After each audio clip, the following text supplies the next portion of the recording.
Olá, muito bom dia, muito boa tarde, muito boa noite. Eu não sei que hora você vai estar assistindo esse vídeo, mas eu tenho certeza que ele vai falar do teu coração. Eu estava orando antes de começar a gravar este vídeo, pedindo para que o Senhor fale ao meu coração e ao coração daqueles que vão ouvir esta palavra. Amém? A palavra que nós vamos meditar hoje está lá em Êxodo, no capítulo 3, a partir do verso 11. Amém? Se você tiver aí a sua Bíblia, pegue a sua Bíblia, vamos ler a Bíblia juntos. Amém? Então diz assim a palavra do Senhor. Então Moisés disse a Deus: quem sou eu que vá para o Egito e tire do Egito os filhos de Israel? E disse: certamente eu serei contigo, e isto te será por sinal de que eu te enviei. Quando houveres tirado este povo do Egito, servirei a Deus neste monte. Então disse Moisés a Deus: eis que quando eu for aos filhos de Israel e lhes disser: o Deus de vossos pais me enviou a vós, e eles me perguntarem: qual é o seu nome? Quem lhe direi? Então Deus disse a Moisés: eu sou o que sou. Disse mais: assim dirá aos filhos de Israel: eu sou, me enviou a vós. E Deus disse mais a Moisés: assim dirás aos filhos de Israel: o Senhor, Deus de vossos pais, Deus de Abraão, Deus de Isaque e Deus de Jacó me enviou a vós. Este é meu nome eternamente, e assim se lembrarão de mim de geração em geração. Vai, ajunta os anciãos de Israel e diz-lhes: o Senhor, Deus de vossos pais, o Deus de Abraão, de Isaque e de Jacó, me apareceu dizendo: certamente vos tenho visitado e visto o que vos é feito no Egito. Portanto eu disse: far-vos-ei subir da aflição do Egito à terra do Cananeu, do Eteu, do Amorreu, do Ferezeu, do Eveu, do Jebuseu, para uma terra que lhe mana leite e mel. E ouvirão a sua voz.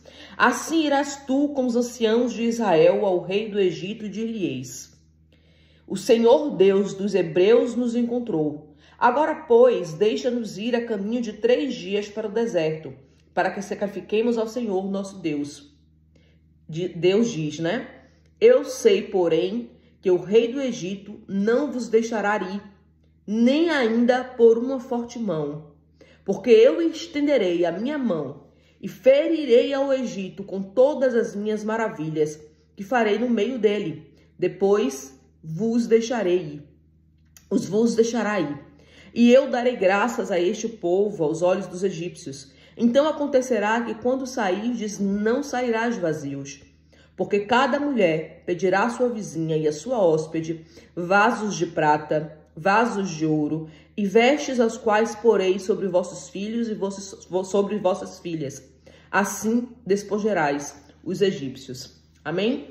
Senhor Deus e Pai, mais uma vez nesta noite, Senhor, neste dia ou nessa tarde, aqui agora nesse momento, Senhor, eu oro e peço para que o Senhor, Deus Todo-Poderoso, Deus de toda glória, Deus de Abraão, de Isaque e de Jacó, Deus grande Tu és, Pai. Por isso nós pedimos, Deus, que o Teu Espírito Santo tome a frente desta palavra, ministre aos nossos corações, porque de nada adianta, Senhor, nós conhecermos a Tua palavra se não formos ministrados, tocados, transformados, curados, sarados, encorajados, convertidos, Pai, através da Tua palavra. Por isso eu peço, Deus, pela Tua misericórdia, pela Tua graça, fala conosco, Senhor. Ministra aos nossos corações, Pai. Esta é a minha oração nesse momento, Pai, em nome do Teu Filho amado, Jesus. Amém? Então, vamos lá. Vamos começar a refletir sobre essa palavra, sobre esta mensagem, né, poderosa, né, escrita aqui no livro de Êxodo, no capítulo 3, quando Deus chama Moisés para uma grande missão, que é tirar o povo do Egito, né? O povo estava ali desde a época de José, quando José, né, filho de Jacó, um dos 12 filhos de Jacó, é vendido pelos irmãos como escravo. Ele vai parar no Egito como escravo, vai para a casa de Potifar, que é um eunuco, né, o chefe da guarda do faraó. Ali ele é acusado pela esposa de Faraó, né, de ter tentado assediá-la, o que não é verdade. Quem conhece a história de José sabe que é ela que tenta assediar José. José não aceita aquilo, né, pela sua integridade de caráter, né, pela sua comunhão com Deus, mesmo sofrendo tudo que ele viveu, todas as lutas, todas as guerras, todos os desesperos, né, pelos quais José passou. Ele continua firme na palavra de Deus, ele continua firme, acreditando que Deus está com ele e que nada daquilo está acontecendo por acaso, né? E quando nós vamos ver mais na frente, José, ele é levantado pelo faraó, governador do Egito, né? Ele passa a ser o segundo homem mais poderoso da terra naquela época, e ele é um dos filhos de Jacó, né? O primeiro filho de Raquel, da esposa que Jacó amava, né? Então, quem conhece a história sabe que José sofreu muito com o desaparecimento, até então morte de José, né? Mas José, ele traça um caminho doloroso, mas Deus tem um propósito na vida dele, né? Que é, nos 7 anos de fome, né, que a terra passou, inclusive o Egito, José é levantado para ser aquele que vai suprir a necessidade da sua família através do poder que ele tem no Egito, né? Então ele traz a família dele, Jacó, seu pai, e seus 11 irmãos, né, para morar no Egito. E é quando eles saem da terra de Canaã e vão para o Egito, morar no Egito, né, a convite de José. E aqui, nesse momento em que nós chegamos aqui, quando Deus está convidando Moisés para assumir essa grande missão de libertar o povo da escravidão, já haviam se passado aqui aproximadamente 400 anos, né, da chegada de José, da chegada de Jacó, a convite de José no Egito, e o povo que era honrado por Faraó, né, que era um povo bem-vindo naquela terra, quando José era governador naquele lugar. A gente vai ver que aqui os anos já tinham se passado, e o Faraó que está ali naquele momento no poder, ele já não conhecia José, ou seja, ele já não conhecia a história de José, ele não conhecia o poder que José tinha, apesar de ser um hebreu, né, mas ele não respeita mais o Deus, né, de José. Por quê? Porque quando José está lá como governador e ele leva a família dele para viver no Egito, né, nós vamos ver que, na verdade, o próprio Faraó passou a respeitar o Deus de José, né, porque ele começou a ver as maravilhas que Deus fazia através de José. A terra era abençoada, a terra era uma terra próspera, e Faraó, ele entendia que era por causa de José. Mas com o passar dos anos, né, o povo vai se esquecendo das coisas que ouvem, vão se esquecendo daquilo que Deus faz, e nesse momento nós temos no poder um Faraó que não conhece Deus, que não conhece a história de José, e que começa já está tratando o povo hebreu, o povo de Deus, o povo de Israel, como escravo. Então esse povo está sendo escravizado no Egito, né? Estão vivendo ali uma grande luta, uma grande batalha de escravidão, ao ponto desse povo começar a clamar a Deus, né? E quando Deus vai chamar Moisés, nos capítulos anteriores, a gente vai ver que o próprio Deus diz que está ouvindo o clamor daquele povo por causa da escravidão, por causa daquilo que eles estão passando. E então Deus lembra-se, né, da aliança, lembra-se daquela promessa que foi feita a Abraão, feita a Jacó, feita a Isaac e feita a Israel, pai de José, né? Quando ele vem para Moisés, ele diz: Moisés, eu quero que você vá libertar o meu povo, né? Mas para trás também a gente vai ver que Moisés, ele fica bastante resistente com essa missão, porque ele não fala bem, porque ele não se acha preparado para isso. Mas Deus levanta Arão, o irmão mais velho de José, né? 3 anos mais velho que Moisés, irmão de Moisés, né? Arão, que é irmão de Moisés, irmão mais velho dele, para ajudá-lo nessa missão, e diz a Moisés que Moisés será como Deus para este povo e que Arão será como um profeta. Então aqui Moisés, ele já começa a ganhar forças, né, para essa missão, ele começa a acreditar nisso. E nesse capítulo específico, Deus não só diz a Moisés aquilo que vai acontecer e como vai acontecer, como lhe faz promessas do que vai acontecer depois que ele conseguir tirar as pessoas do Egito. Há algumas passagens aqui que me chamam bastante atenção, que é quando o próprio Deus diz e já prepara Moisés para algumas questões. Uma delas é quando Deus diz que o povo pode até não aceitar, mas que quando ele disser que Moisés fala em nome de Deus, o eu sou, né? Eles vão acreditar. Por quê? Porque o eu sou era a expressão do Deus invisível, era a expressão do Deus poderoso, daquele que não se via, mas que todos sabiam que existia, né? Então aqui já começa Deus a mostrar para Moisés que haverá sim a manifestação do poder dele através de Moisés, e a partir daí as pessoas vão acreditar de que realmente Deus está com ele, que ele faça aquilo que realmente Deus lhe vai mandar fazer, porque as coisas vão acontecer, né? E Deus diz mais a Moisés: dirá aos filhos de Israel, o Senhor Deus de vossos pais, o Deus de Abraão, o Deus de Isaque, o Deus de Jacó me enviou a vós, né? E este é o meu nome eternamente, e assim se lembrarão de geração em geração, né? Deus queria mais uma vez reafirmar a sua aliança com Abraão, com Isaque, com Jacó, e fazer com que as próximas gerações não viessem a se afastar dele, não viessem a se esquecer dele, mas que verdadeiramente se voltassem para aquilo que Deus tinha para oferecer, não só das suas bênçãos, mas a sua própria companhia, a sua própria presença, né? E Deus começa a usar Moisés poderosamente, né, na manifestação de poderes, né, no meio daquele povo, de forma que eles comecem a entender de que, de fato, Deus, ele continua sendo Deus, né? Isso é uma coisa assim que tocou e faz a gente pensar nas promessas, naquilo que Deus já falou conosco, né, de que vai acontecer e que ele vai fazer. Agora, quando Deus avisa a Moisés aqui: eu sei, porém, que o rei do Egito não vos deixará ir, e nem ainda por uma mão forte, né? E quando a gente vai ler o capítulo seguinte, ali no capítulo 5, a gente vai ver, na verdade, que Deus, ele vai realmente, né, começar a despertar Moisés para o que está por vir, da dificuldade que ele vai encontrar, porque ele vai falar com o faraó e Deus prepara Moisés para isso. A grande questão aqui que me chamou a atenção é que Deus prepara o próprio Moisés quando ele diz assim, deixa eu ver se eu encontro aqui a palavra que eu quero que vocês percebam, porque aqui Deus vai dizer, né, com todas as letras, de que ele vai endurecer o coração de Faraó, para que ele faça maravilhas no meio desse povo, né, e que todos possam ver, e que aí sim, né, Deus vai poder manifestar a sua glória, né? Então, assim, isso é muito fantástico. Por quê? Porque às vezes nós estamos passando por situações e por dificuldades e nós não conseguimos entender porque que tudo ao nosso redor parece dizer não, né? Aqui no capítulo 7 de Êxodo, a gente vai ouvir Deus dizer assim: então disse o Senhor a Moisés: eis que te tenho posto por Deus sobre Faraó, foi aquilo que eu citei agora há pouco, e Arão, teu irmão, será teu profeta.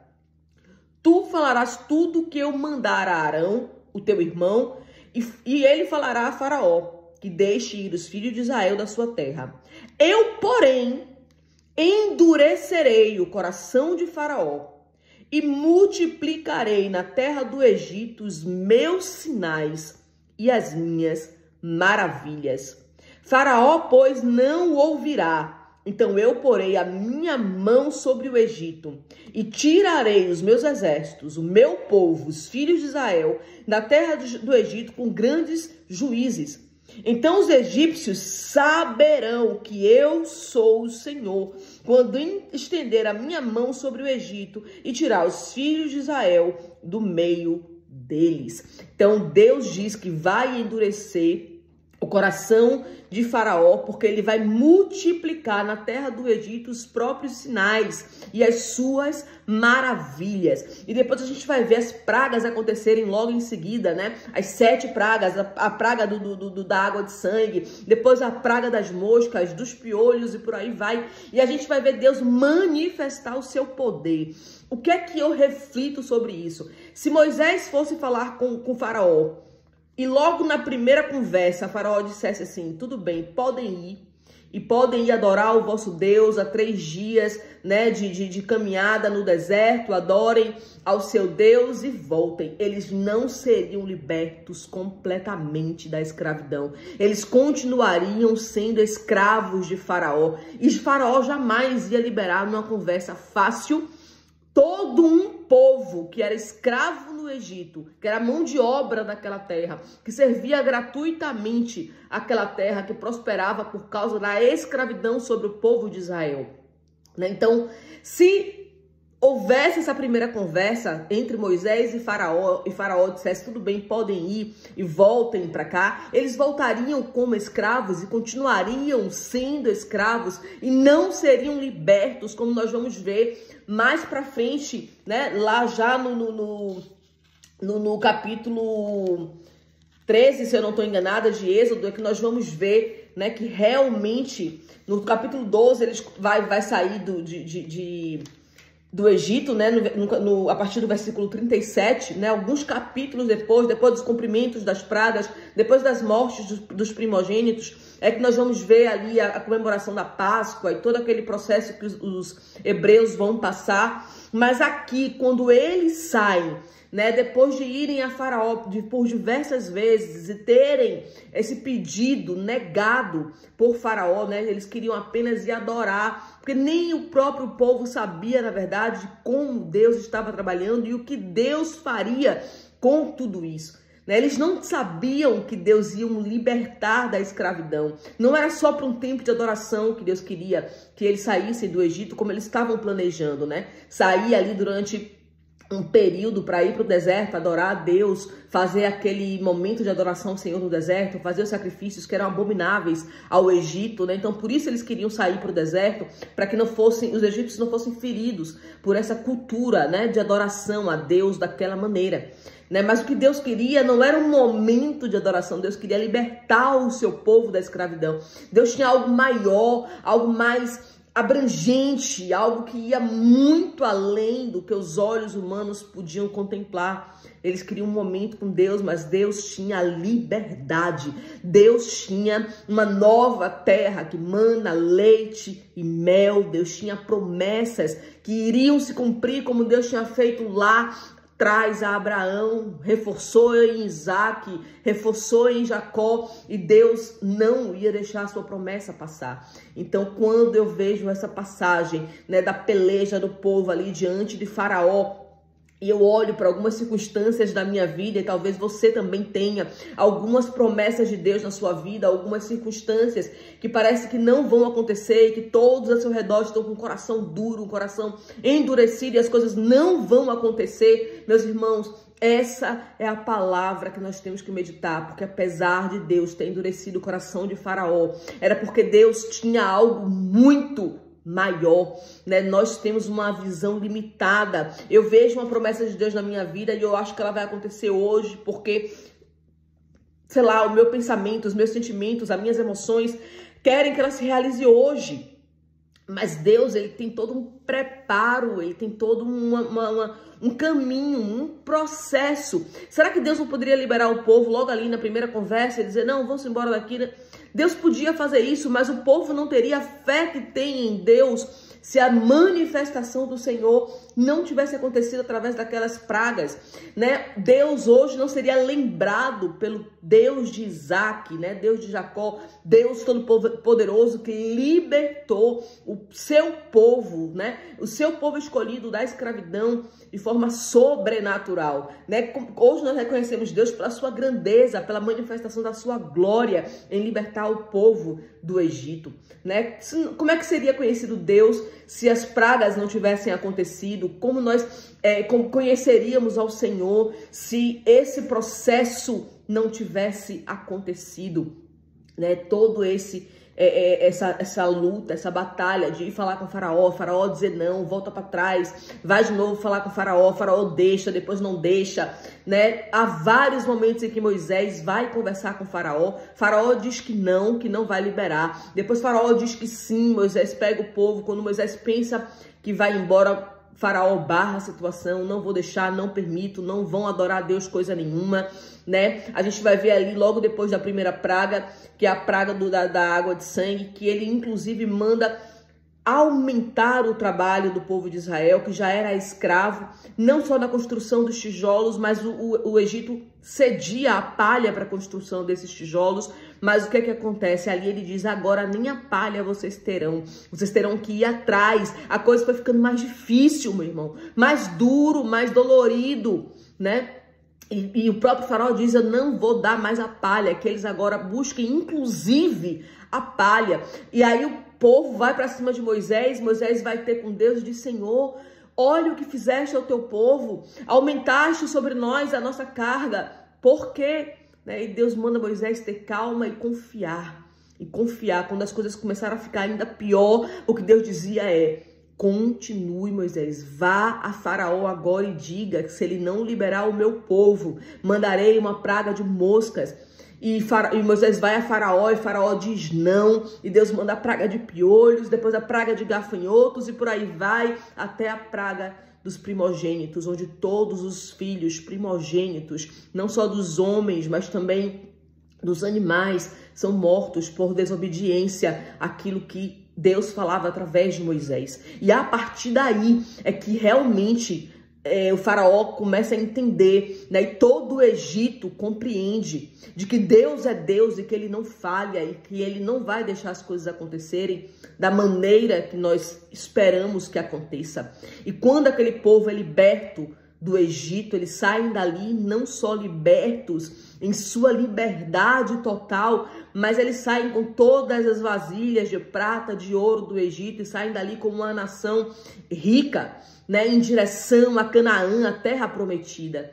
Então, meu irmão, a minha palavra hoje para a sua vida é: confie, por mais difícil que o processo pareça, por mais impossível que o processo pareça, se Deus ainda não liberou a sua promessa em sua totalidade, no cumprimento da sua promessa, e o processo está difícil, é porque aquilo que Deus tem para você é maior do que ir adorar no deserto durante um tempo. Deus quer você completo em sua obra. O processo vai ser difícil, mas a recompensa é muito maior do que uma recompensa passageira, uma recompensa de cumprimento da sua promessa. Então hoje guarde essa palavra no seu coração.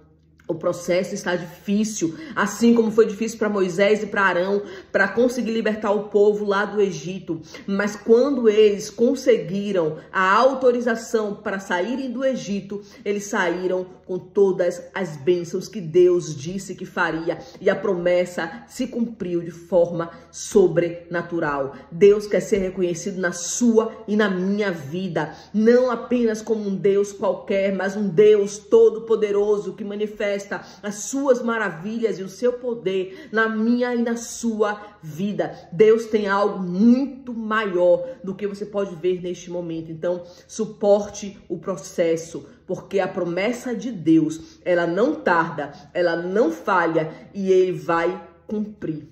Amém? Que Deus abençoe a você e a sua família. Até o próximo vídeo.